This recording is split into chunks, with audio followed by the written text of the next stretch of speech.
سلام دوستان، خوش اومدین به اولین ویدیوی کانال من. اسم من ابوالفضله. الان باید چیکار کنیم؟ و قراره که با هم تو این سری از ویدیوها بریم سراغ یادگیری نرم افزارهای حوزه زیست شناسی و بیوتکنولوژی. عنوان این سری از آموزش‌هایی که قراره براتون بذارم آموزش فوری هستش که اگر مثلا حالا استاد یا همینجوری خودتون میخواین مثلا یه چیزی از نرم افزار یاد بگیرین، خیلی فوری و خیلی سریع میتونید از این آموزش‌ها استفاده کنید که آموزش‌ها هم تحت عنوان آموزش فوریه و من سعی میکنم که خیلی کوتاه و خیلی جمع و جور بیام حالا نه صفر و نه صد نرم افزار رو بهتون توضیح بدم، در حدی که یه چیز متوسطی بلد باشین فعلا. اگر حالا استادی یا کسی ازتون پروژه‌ای خواست، خودتون خواستین تمرین کنید، بتونید از این نرم افزار رو استفاده کنید. آفرین. فعلا امروز قراره که با هم نرم افزار اسنپشن رو با هم یاد بگیریم. پس بزنید بریم.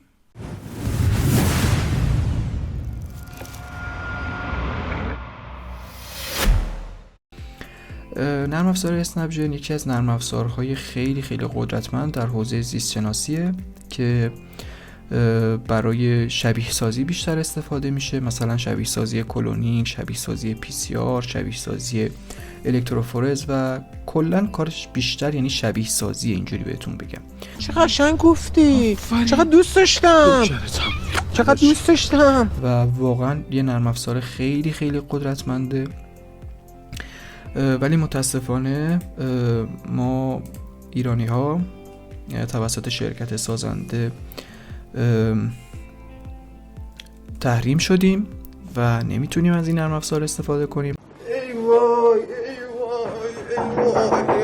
برای همین مجبوریم که از کرک این نرم افزار استفاده کنیم. خب شما اولین کاری که میکنید اینه که توی اینترنت میزنید دانلود اسنپشن و سایت های متفاوتی براتون میاره. معمولا این نسخه هایی که اینجا گذاشتن، حالا نسخه 531 و 53، حالا نسخه 7 هم وجود داره، خیلی به درستی کرک نشدن و من اینا رو امتحان کردم و فقط یه صفحه سفیدی میارن و نرم افزار اصلا اجرا نمیشه.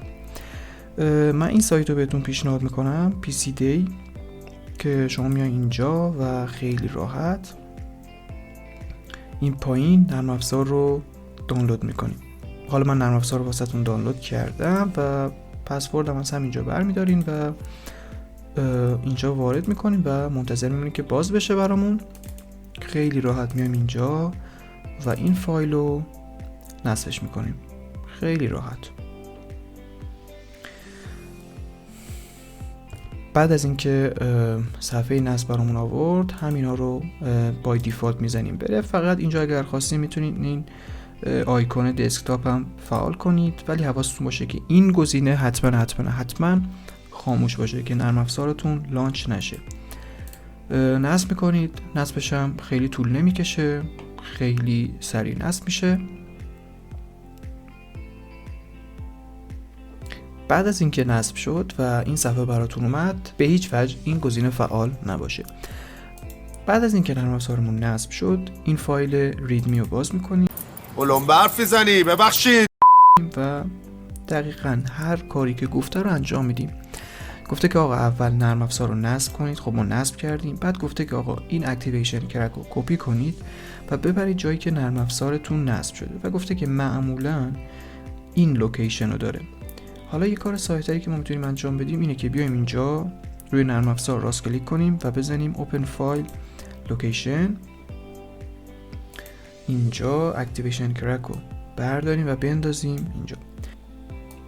خب شما به راحتی این اکتیویشن کرک رو کپی میکنید و میذارید توی جایی که نرم افزار نصب شده. بعد از اینکه این کار رو انجام دادین، گفته که اکتیویشن کرک رو ران کنید. اوکی، ما اکتیویشن کرک رو ران میکنیم و اینجا گفته که اسم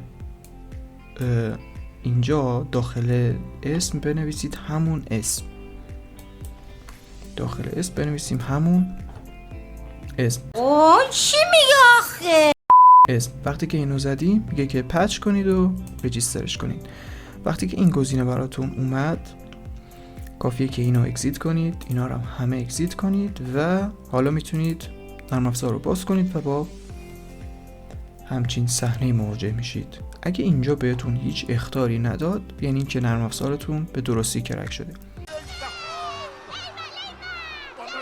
خب حالا که نرم افزار به درستی کرک شد میخوایم وارد نرم افزار بشیم و با فضای نرم افزار یکم آشنا بشیم.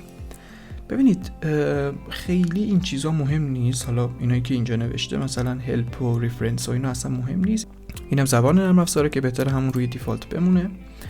شما بیشتر با همین دوتا گزینه کار دارین، نیو DNA فایل، نیو پروتئین فایل، که فعلا ما با DNA فایل یعنی وارد نرم افزار میشیم ولی هیچ فرقی نمیکنه. شما میتونید با پروتئین فایل هم وارد بشین. میایم روی گزینه نیو DNA فایل کلیک میکنیم. چون که الان ما هیچ توالی خاصی مد نظرمون نیست و فقط میخوایم که با نرم افزار و با فضای نرم افزار آشنا بشیم، همینجوری خودمون توالی بهش میدیم. توالی های DNA که متشکل از AGTC که ما همینجوری رندوم، البته بهتره که کپس لاک روشن باشه و ما همینجوری بهشون یه توالی رندوم میدیم. اصلا مهم نیست چون ما فعلا میخوایم فقط با فضای نرم افزار آشنا بشیم. معمولا خود نرم افزار متوجه میشه این توالی که بهش دادیم شکلش به چه صورته، به صورت خطیه یا به صورت حلقویه، که ما چون یه توالی واقعا الکی بهش دادیم پس همون میذاریم تشخیص خودش باقی بمونه. اگر هم خواستیم توالیمون رو پاک کنیم روی این گزینه کلیر کلیک میکنیم. اینجا میتونید که اسم فایلتون رو بهش بدید، هر اسمی که دلتون خواسته باشه میتونید بهش بدید و اصلا مهم نیست. من مثلا میذارم سامپل و اصلا مهم نیست. با بقیه گزینه‌ها خیلی کاری نداریم و بعدا من راجع به این گزینه هم حرف میزنم. و اینجا هم که چیز خاصی نداره، فقط اومده نوشته که توالی شما الان 107 تا جفت باز داره. اینجا رو اوکی میزنید و نرم افزار واسهتون باز میشه. بعد از اینکه نرم افزار براتون باز شد شما باید همچین چیزی رو داشته باشین، یعنی صفحه اول نرم افزار که شما توالی رو وارد میکنید به این شکل. اینا یه سری ابزارها هستن که فعلا باهاشون کار نداریم و برای راحت تر کردن کار ما وجود دارن و خیلی ما الان به سراغشون نمیدیم. این بالا یه نواری است که بعداً بهتون میگم. مهمترین هاشو مثلا اینجا پرایمر و اکشن خیلی به کارمون میاد و این پایینم که همین توالی که ما اینجا وارد کردیم و میتونیم به شکل‌های مختلفی ببینیم. مثلا الان اومده به شکل یک نقشه بهمون نشون داده و اسم فایلمون و گفته که چند جفت باز داره و این چیزایی هم که اینجا میبینید، حالا به غیر از این دوتا که نوشته شروع و پایان، بقیه اینا آنزیم های برشگرن، یعنی آنزیم هایی که میتونن این قسمت رو برش بدن و میبینیم که اگر من روی این آنزیم وایسم اولا که بهم میگه از کدوم نوکلئوتید مثلا شروع میشه، یعنی روی کدوم نوکلئوتید قراره ببره که میگه حالا از 94 و شکل برش هم به ما نشون میده که میگه همچین توالی رو اینجوری واسهتون برش میده. اگه من این پایین روی سیکونس کلیک کنم توالی رو بهم میده، خودمون توالی که وارد کرده بودم. اگه دقت کنید ما فقط این توالی بالایی رو بهش دادیم، یعنی اینو فقط بهش دادیم از شماره 1 تا شماره 107. ولی اگه ببینید خودش اومده جفت باز مکملش هم گذاشته برامون و ما لازم نیست که این کارو کنیم. اینجا آنزیم های برشگری که میتونن این توالی ما رو برش بدن، یعنی همین این آنزیم ها رو فقط اومده اینجا لیستشون کرده و این شماره نوکلئوتیدی که از اونجا برش میدن و این هم سایت های برشیشه. مثلا میگه که حالا من خیلی با این آنزیم ها آشنا نیستم و خیلی از آنزیم های معروفی نیستن چون که ما یه توالی دیفالت و همینجوری بهش دادیم. خیلی آنزیم های معروفی مثلا حالا اینجا نیست. حالا مثلا این ایکوپی نمیدونم 15i گفته که یه سایت برشی داره و اگه اینجا هم ببینیم میبینیم که بله فقط اینجا رو داره برش میده و توالی برشیش هم به این شکله. آنزیم ها، صفحه فیچرها که هنوز هیچی نیست و چون هنوز کاری انجام ندادیم من هیستوریمون پاکه و کاری انجام نشده. من فعلا نرم افزار رو میبندم و میرم داخل NCBI. خب شما برای اینکه بخواید توالیتون رو دانلود کنید و ازش استفاده کنید، حالا چه توالی پروتئینی چه توالی نوکلئوتیدی، میتونید بیاین سایت NCBI. بعد از اینکه وارد NCBI شدید با همچین صحنه مواجه میشید و شما اینجا میتونید اسم ژنتون یا هر چیزی که اصلا دوست دارین رو اینجا بنویسین و NCBI میره توی همه دیتابیساش میگرده و حالا هر چیزی که مربوط به این کلید واژه‌ای که اینجا سرچ کردین وجود داشته باشه رو براتون میاره. هر ژن دیگه، حالا مثلا من میام میزنم اینجا انسولین که دیگه خیلی خیلی معروفه و کافیه که اینجا دکمه سرچ رو بزنم. بعد از اینکه کلمه رو سرچ کردین با همچین صحنه مواجه میشیم که ما اصلا الان به بیشتر اینا هیچ کاری نداریم و فقط کافیه که بیایم توی این قسمت ژن اینجا کلیک کنیم. ما میتونستیم از همون اول هم به جای اینکه این گزینه روی آل دیتابیس باشه بیایم روی گزینه ژن کلیک کنیم و انسولین رو اینجا سرچ کنیم. بعد از اینکه صفحه لود شد یه همچین چیزی رو برامون میاره و میگه که حالا اسم اون ژنی که شما سرچ کردین، اسم و حالا یا ژن آیدیش به این شکل مثلا IRS1 و حالا خیلی مهم نیست، ما همینجوری یه ژنی رو سرچ کردیم و یه توضیحاتی داده، لوکیشنش رو بهمون گفته، اسمای دیگه ای هم که ممکنه داشته باشه رو اینجا واسمون آورده و اومده گفته که آقا این یک رسپتور انسولینه و توی انسان هم هست، این رسپتوره توی انسانه هوموساپینس و خب جای دیگه ای هم ممکنه برامون آورده باشه، فعلا همه رو برای انسان آورده و این حالا یه گونه دیگه ای هست و خب حیوانات مختلف، گونه های مختلف رو برداشته برام آورده. شما کافیه که روی این ژن آیدی که این هستش و این اسم اون ژن ما هست کلیک کنید. بعد از اینکه صفحه برام باز شد یه سری توضیحات اینجا داره که مثلا اومده حالا سمبل رسمی ژن رو واسمون نوشته، فول نیمش رو واسمون نوشته و تایپ ژن رو واسمون نوشته که نوشته کد کننده پروتئینه این ژنی که شما سرچ کردین و ارگانیسمش رو نوشته که گفته توی انسان کد میشه و یه خلاصه ای هم ازش داده و همینا خلاصه. بعد اگه بیایم پایین‌تر مثلا لوکیشن بهمون داده، تعداد اکسونا رو بهمون داده و همینجوری اطلاعات بیشماری که توی این سایت NCBI وجود داره. ما بازم به هیچ کدوم از اینا کار نداریم. شما تنها گزینه‌ای که بهش کار دارین اینجاست، NCBI Reference Sequences یا توالی رفسک. بچه ها توالی رفسک یا همون Reference Sequence یک توالی که همه روش اتفاق نظر دارن، یعنی این توالی قشنگ ریویو شده، قشنگ بررسی شده و از لحاظ درستی کاملا توالی درستیه. دوستان ممکنه توالی‌های دیگه‌ای هم وجود داشته باشه ولی شما همین توالی رفسک رو هر وقت خواستین استفاده کنید.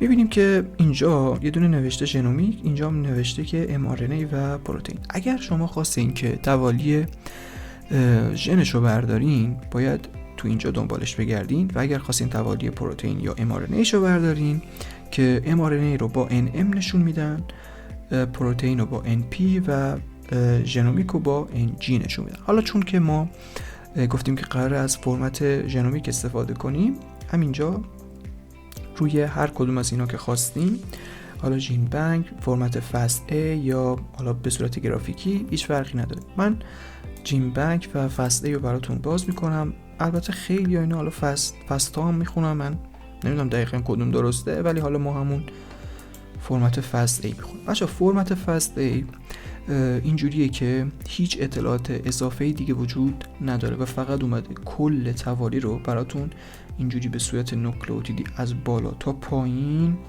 اینجوری ردیف کرده واسهتون که میبینید چقدر توالی طولانی هستش و خب خیلی طولانیه دیگه. ولی اینجا که به صورت گفتم به صورت جین بانک یا فست ای به صورت جین بانک اومده اول یه سری اطلاعات به ما داده، مثلا لوکوس ژنی رو گفته، اومده گفته که مثلا چند تا جفت باز داره، به چه شکل، خطی، فلان، بیساره، موقعیتش رو گفته مثلا روی کروموزوم شماره 2 و خلاصه خیلی راجبش توضیح داده و اومده گفته که آقا مثلا این ژن ما از نوکلئوتید 1 شروع میشه تا نوکلئوتید فلان.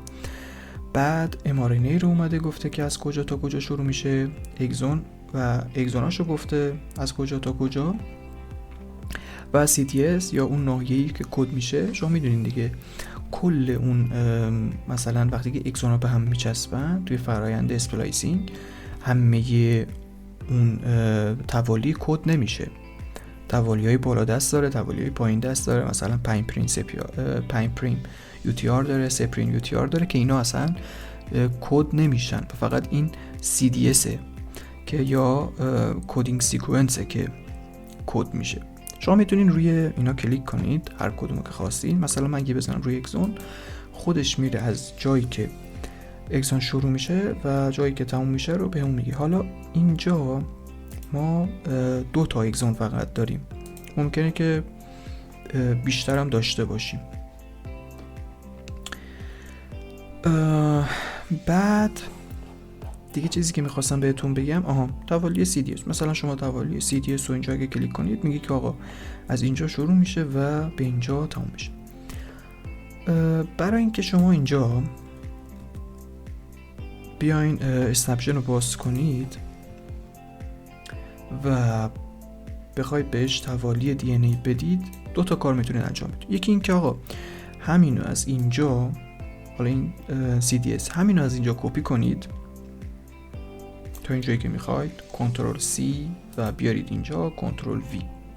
همینو به راحتی انجام بدین، ببینید خودش هم تشخیص داد که این خطیه و اوکیش کنیم. یا اینکه میتونیم یه کار دیگه کنیم، اینو پاک کنیم و این توالی CDSی که اینجا برامون نشون داده رو بیایم به صورت فست A ببینیم. اگه اینو بزنیم فست A، همینجا همین توالی CDSی که برامون نشون داده خودش میاد به صورت شسته رفته، به صورت فست A به همون نشون میده. حتما هم لازم نیست که از اینجا کپی کنیم و اینجوری برداریم ببریم. میتونیم که بیایم اینجا و این قسمت سنتو رو بزنیم و این کامپلیت به صورت فایل میخوایم دانلود بشه و فرمت فست A و جنریت کنیم. بعد از اینکه این کار رو انجام دادیم میبینیم که الان داره با یه نرم افزار دیگه ای باز میکنه، ولی ما میتونیم بیایم اینجا و با اسنپجین بازش کنیم. به راحتی برامون باز میشه و اینجا که الان داره میگه فیچراش هم اضافه کنم که ما میگیم اوکی، اگه فیچری هم داره شما اضافه کن، نگران نباش. حالا فیچرها من بهتون میگم چیه. همین توالی که ما میخواستیم ازش رو اومد اضافه کرد و یعنی فایلش رو به صورت فست دانلود کرده بودیم، اومد اضافه کرد برامون و میبینیم که به صورت نقشه و حالا فیچری نداشته اینجا اومده اضافه کرده و پرایمر هم هنوز براش چون ما در نظر نگرفتیم پرایمری هم اینجا وجود نداره واسش. شما میتونید حالا از همین ژنی که من استفاده کردم برای تمرین کردن استفاده کنید. من پرایمرها و آنزیمایی که حالا مورد استفاده اینجا قرار گرفته رو میذارم داخل کانال تلگرام برای راحتی شما و دسترسی راحت‌تر شما.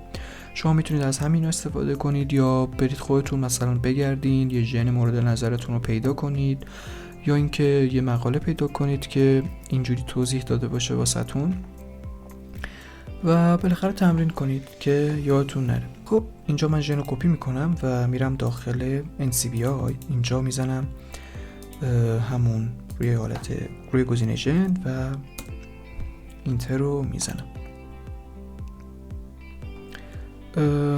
برام میاره که چی بوده این ژن، اصلا حالا مهم نیست مثلا چه کاری انجام میده. من اینو از روی یه مقاله برداشته بودم که اصلا مهم نیست کارش چیه و اسمای دیگه‌ش هم اصلا برامون اهمیتی نداره. روی ژن کلیک میکنم، روی اسم ژن ساب میکنیم باز بشه و همونطور که گفتم میایم اینجا و توالی رفسک رو برمیداریم. یه خورده چون سایت داره لود میشه ممکنه این بالا پایین بره و حالا من اینجا توالی ژن رو بر نداشته بودم و توالی mRNA رو برداشته بودم که توالی mRNA دیگه همونطور که میدونید اینترون داخلش نیست و فقط اکسون ها هستن که راحت‌تر شما میتونید توالی mRNA رو بردارید. خود مقالم همین، چون توالی mRNA رو برداشته بود و واریانت 1 هم برداشته بود، ما دیگه از همین استفاده میکنیم.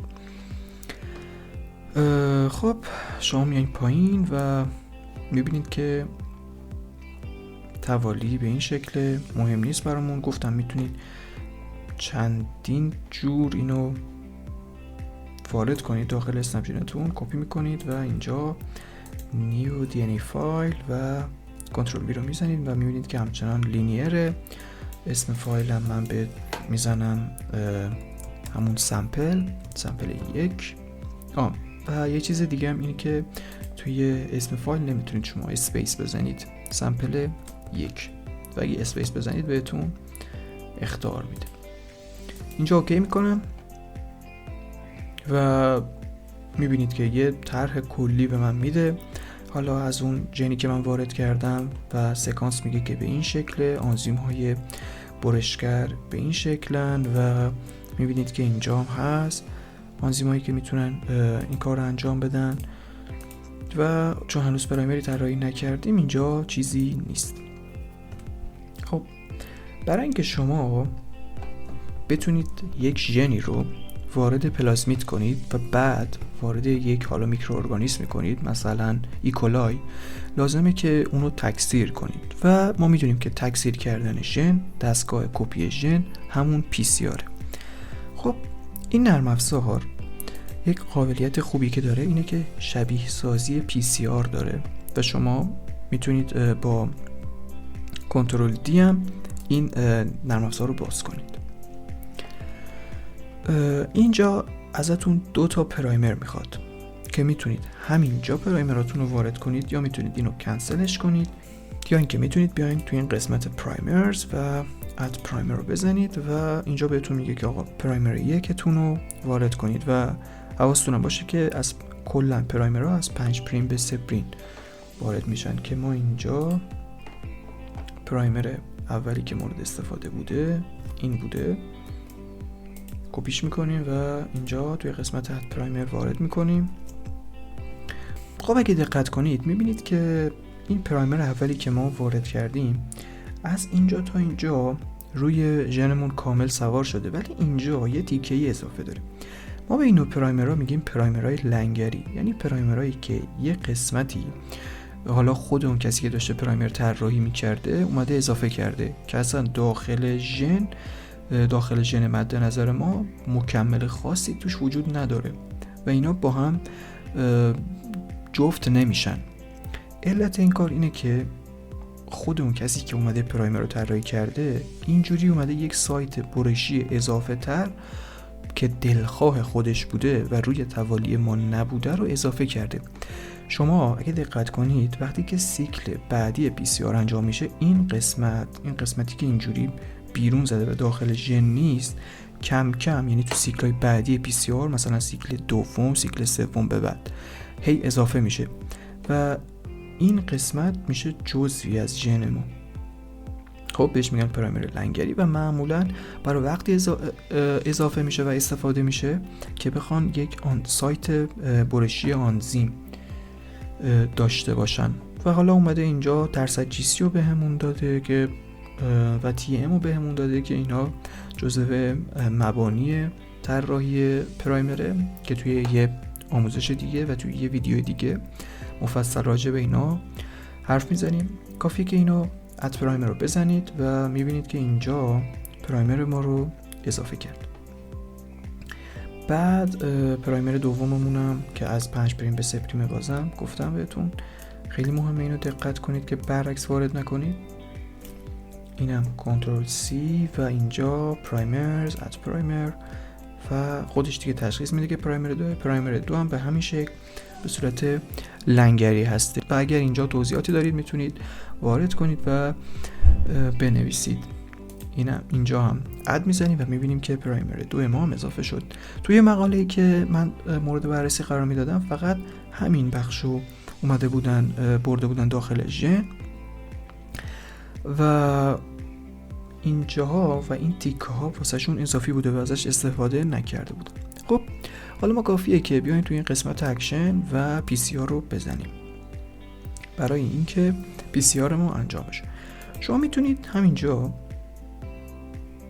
روی پرایمر 1 کلیک کنید و خودش تشخیص میده که منظورتون چی بوده و اگر گفته شیفت و کلیک رو انجام بدین خودش پرایمر دوم هم انتخاب میکنه. ما اگر شیفت و کلیک رو بزنیم میبینید که پرایمر دوم هم تشخیص داد، تی ام ها تقریبا یکسانن، اوکی هن و میبینید که پرایمر اول 30 تا بیس پیره، البته جفت باز نیست، 30 تا نوکلئوتیده و پرایمر دوم هم 34 تا نوکلئوتیده. حالا اینجا میتونیم ریورسش هم بکنیم که ما اصلا نیازی نداریم، پرایمرامون به درستی وارد شده و اینجا اومده نوشته که ناحیه‌ای که قرار امپلیفای بشه یعنی قرار تکثیر بشه از نوکلئوتید شماره 319 و تا 1260 و محصولمون هم گفته که 967 جفت باز طول داره. اینجا میتونید اسمشو تغییر بدین، حالا امپلیفاید من میذارم، اینجا میتونید اسپیس بزنید مشکل نداره، امپلیفاید سامپل 1 DNA که به فرمت DNA هم ثبت میشه و اینجا میزنید که PCR بشه. بعد از اینکه امپلیفای شد میبینیم که اسم فایل تغییر کرد و فایل قبلی ما به این شکل سامپل 1 DNA و اینجا DNA امپلیفای شده یا تکثیر شده ما است که میبینید دیگه پرایمر 1 و پرایمر 2 به این شکل اینجا قرار دارن. بعد از اینکه پرایمرها رو اضافه کردیم و شبیه سازی PCR مون رو انجام دادیم، نوبت اینه که این توالی که اینجا امپلیفای شده و تکثیر شده رو برداریم ببریم داخل یک میزبان. ما میدونیم که برای بردن یک قطعه توالی DNA به یک انتقال دهنده مناسب احتیاج داریم که حالا اینجا این مقاله اومده بود از یه دونه پلازمید به اسم PQEC استفاده کرده بود که شما فقط کافیه که همینو توی مرورگرتون سرچ کنید PQEC پلازمید، کافیه که فقط همینو سرچ کنید و میبینید که سایت های مختلفی براتون میاره. همین سایت اسنپ ژن هم اینو برامون گذاشته. دوستان یه چیزی که باید دقت کنید اینه که به هیچ وجه این توالی رو همینجا اینو نزنید، به هیچ وجه اوپنین اسنپ ژن رو نزنید. بسیار مهمه. شما اینو که وقتی بزنید این پلازمید رو مستقیم داخل اسنپ ژنتون باز میکنه و تشخیص میده که اسنپ ژن شما تقلبیه و ممکنه که برای همیشه این نرم افزار روی لپتاپ شما، روی سیستم شما بلاک بشه و دیگه هیچ وقت نتونید روی اون سیستم استفاده کنید. پس به هیچ وجه این اوپنین اسنپ ژن رو اینجا نزنید. فقط کافیه که بیایم پایین، اینجا توالیشو برامون گذاشته. اگه بیایم پایین تر میتونید اینجا دانلود پلازمید بزنید، اینجا مشکل نداره. خب ولی به هیچ وجه اینجا اوپنین اسنپ ژن رو نزنید. بیایم پایین تر میتونید از همینجا شما اینو بردارید، ولی نه، میایم پایین تر یا از سایت های دیگه ای مثلا اینجا دانلود پلازمید رو میزنیم و ثبت میکنیم که برامون دانلود بشه. بعد از اینکه دانلود شد حالا اینجا کلیک میکنیم و میبینیم که فایل پلازمیدمون به این شکل اینجا باز شد. اگر هم دوستان نخواستید حالا از این سایت دانلود کنید، سایت های دیگه ای هم هست، مثلا سایت ادجین هم هست که میاد اینجا و میبینید که توالی اینجا به راحتی واسهتون گذاشته و کپی سیکونس رو میزنید. حالا اطلاعات دیگه ای هم مثلا داده راجع به پروموتورش، راجع به سایزش، حالا اگه تگ چیزی هم داشته و حالا مثلا این برای چیزه، برای بعدا، برای اینکه بخوایم تشخیص بدیم که این پلازمیدمون به کدوم میکروارگانیسم وارد شده یا نه، از این آمپیسیلین استفاده میشه که اینا رو حالا اگر بعدا من یه ویدیوی مفصل تر گرفتم واسهتون کامل میشینم و توضیحش میدم. و گفته که اینجا هم نوشته که ما اینو نمیفروشیم و نداریمش، ما فقط اینجا توالیشو گذاشتیم که ما الان بازش کردیم دیگه توالی رو. بعد از اینکه وکتورمون رو داخل نرم افزار باز کردیم و توالیمون هم آماده بود و امپلیفای شده بود، کافیه که هم وکتور و هم توالیمون رو برش بدیم و کلونینگ انجام بدیم. همین. شما توی این قسمت ریستریکشن کلونینگ رو میزنید و میگه که چند تا بخش داری که میخوای وارد کنیم. ما چون یه بخشه همینجا اینسرت فرگمنت رو میزنیم، میگه آقا وکتورتو انتخاب کن. ما میگیم آقا وکتورمون همینه دیگه، انتخابش کردیم.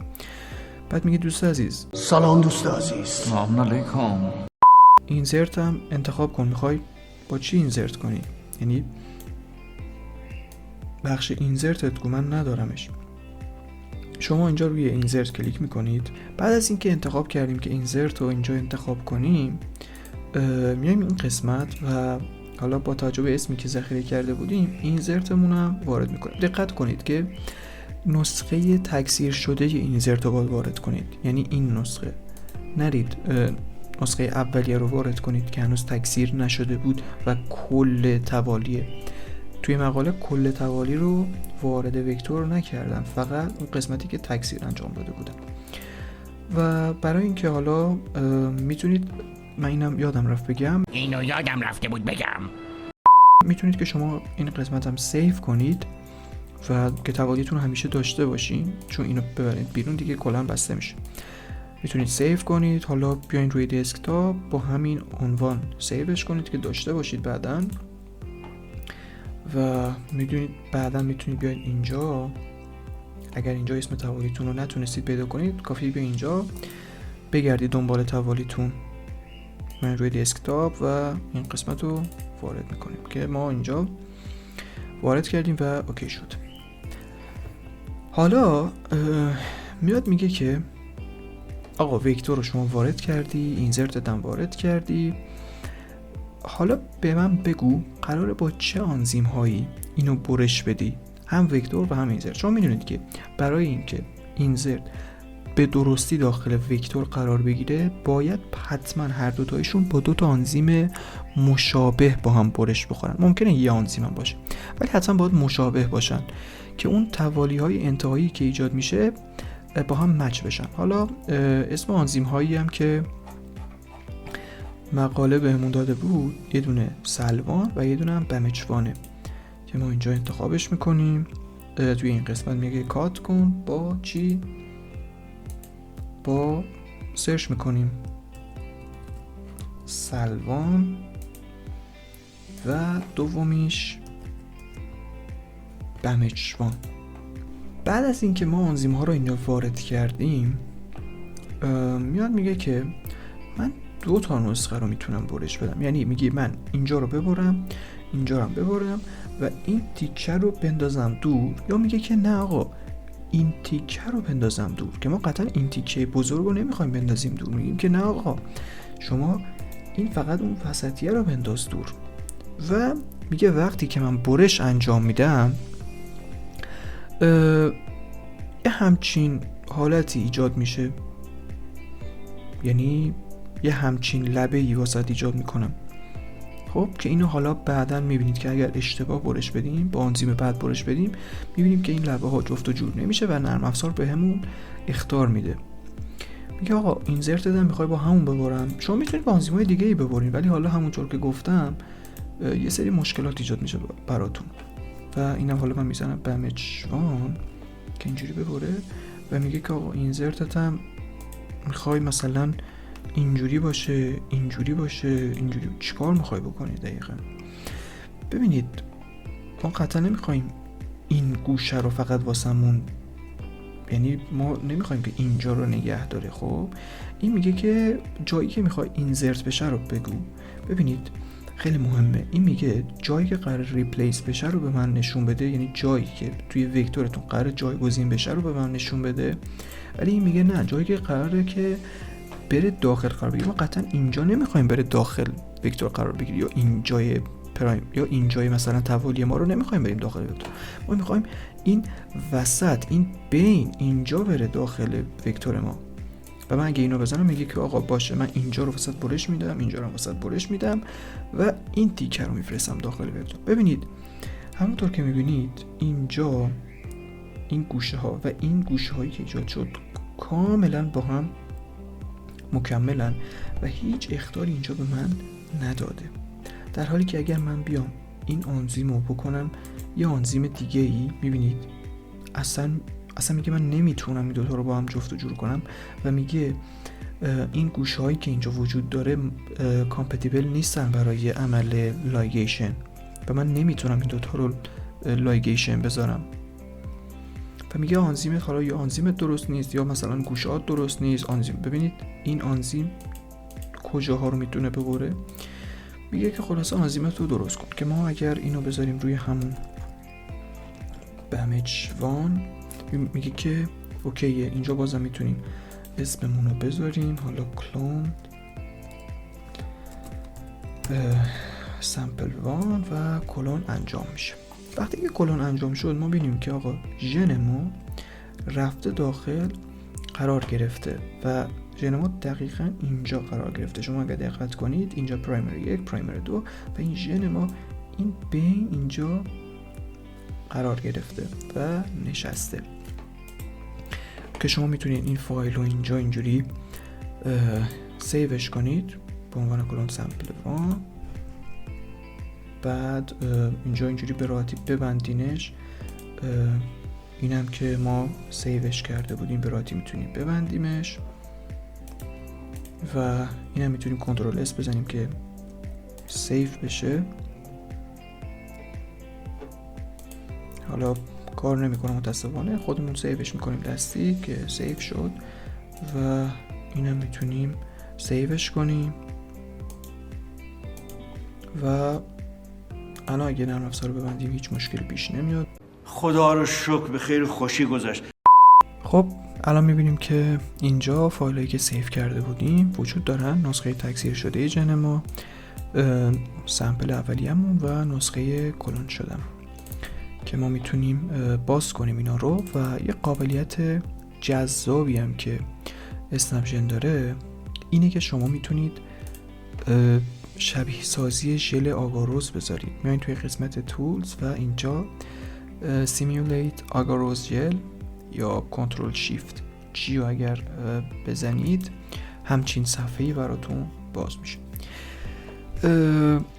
کس شما سوال کرده اینجا که بچه لدرتونه که حالا میتونید لدرتون رو انتخاب کنید که چه قراره باشه و حالا مارکای معروفی هم که وجود داره اینجا آوردن و مثلا حالا لدر 1KB و کلا حالا لدرهایی که وجود دارن و مرسومن آورده. ما هم میذاریم لدر 1KB باشه، خیلی برام مشکل ایجاد نمیکنه. میگه تو چاهک 1 و حالا اینجا ازمون سوال میپرسه که آقا تو چاهک 1 قراره چی رو بریزی شما؟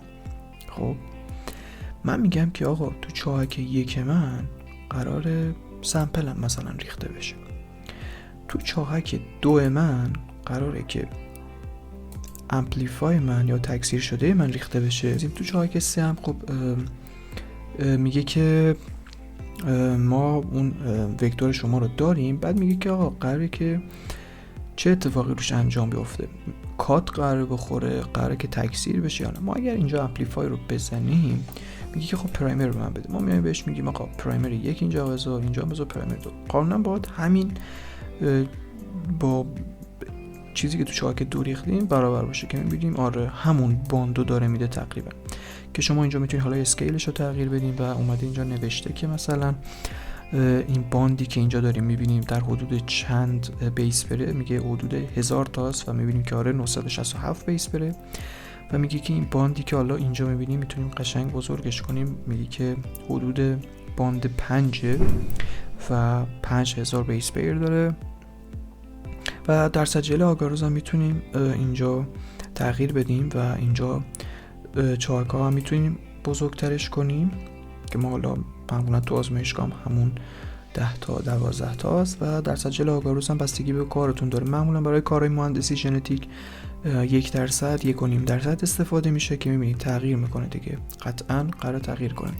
ولی حالا برای کارهای مثلا فرق داره دیگه. معمولا برای کار مهندسی ژنتیک چون که بعدا قرار از این ژن استفاده بشه 1% 1.5% ولی خب شما میتونید درصد ژل هم تغییر بدید، مثلا 4% بذارید. میبینید که چقدر باندها به هم نزدیک میشن و کلا خیلی تفاوت پیدا میکنن.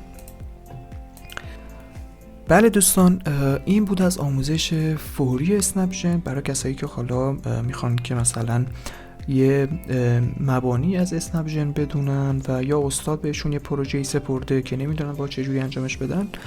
و من فقط خواستم بهتون بگم که خیلی درگیر این منوها و این گزینه‌ها این طرف نباشین، هرچند که خیلی ساده‌ان، میتونید خودتونم برید بگردید و امتحان کنید. حالا اینا که یه سری تکنیک‌ها هستن، تی کلونینگ مثلا یا جی سی کلونینگ، کتاب راجع به اینا، راجع به این تکنیک‌ها هست، میتونید بخونید. و کلا این گزینه‌ها خیلی چیز مهمی نیستن این بالا اگر بخواید مثلا شسترفته یاد بگیرین. و این گزینه‌های کنارم خیلی بازم مهم نیستن. مثلا این گزینه انزیما رو نشون میده، شما میتونید فعالش کنید یا غیر فعالش کنید. میگم خیلی چیز مهمی نیست، ولی شما اگر خواسته باشین که یه پروژه تحویل استاد بدین یا همینجوری یاد بگیرین که چجوری با اسنپژن کار کنید، در همین حد براتون کافیه. امیدوارم که خوشتون اومده باشه از این جلسه‌ای که با هم داشتیم. لطفاً اگر دوست داشتین لایک کنید، سابسکرایب کنید و کامنت بذارین. و اگر سوالی هم داشتید میتونید که توی کامنت ها بپرسید، یا اینکه من حالا آیدی تلگرام رو در اختیارتون قرار میدم، میتونید که اونجا بپرسین. و اگر من تا اونجایی که بلدم میتونم کمکتون کنم و خوشحال میشم که در خدمت باشم. امیدوارم که لذت برده باشین از این کلاسی که با هم داشتین، از این آموزشی که با هم داشتین. و اگر خوشتون اومد لایک و سابسکرایب فراموش نشه و حتما کامنت بذارید، من خیلی خوشحال میشم. دمتون گرم، خداحافظ.